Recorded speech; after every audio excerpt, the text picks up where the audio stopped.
Hi everyone.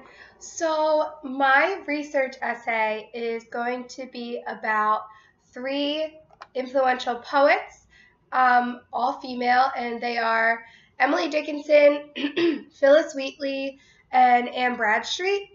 So I'm trying to look at all of their works in terms of the cultural criticism and the feminist criticism.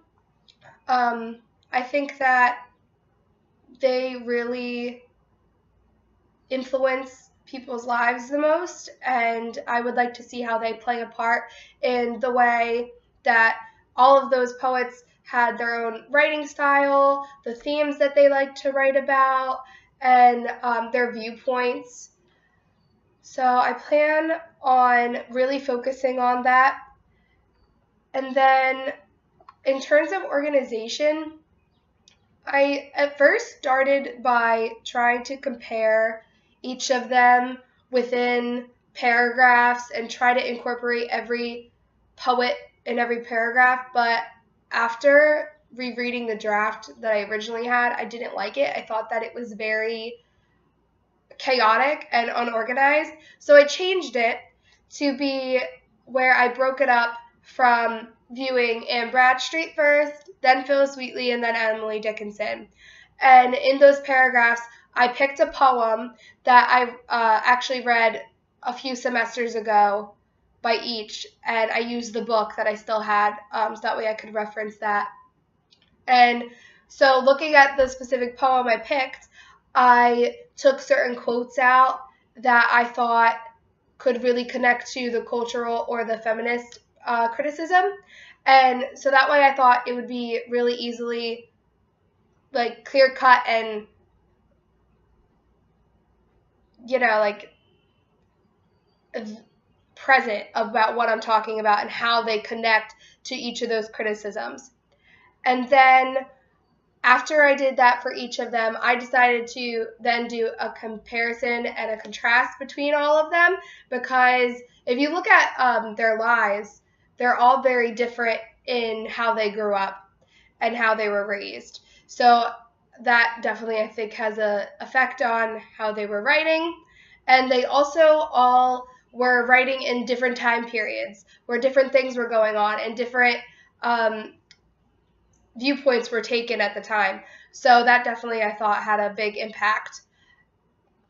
And then for my evidence, like I said before, a lot of my evidence, specifically the poems that I selected to look at, came from a text called the Norton Anthology of American Literature that I had for a class a few semesters ago.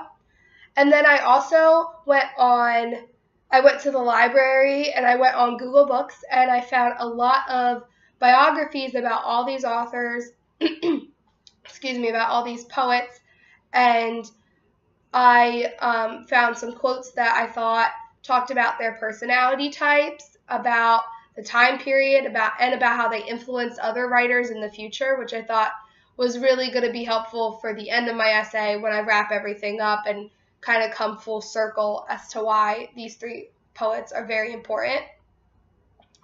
So then my conclusion, I really think that I want to stress that it's important that Emily Dickinson and Bradstreet and Phillis Wheatley should definitely be talked about in schools, because for starters, they're all influential poets and they all have really marked their name on a certain writing style or on certain themes that they address that nobody was talking about.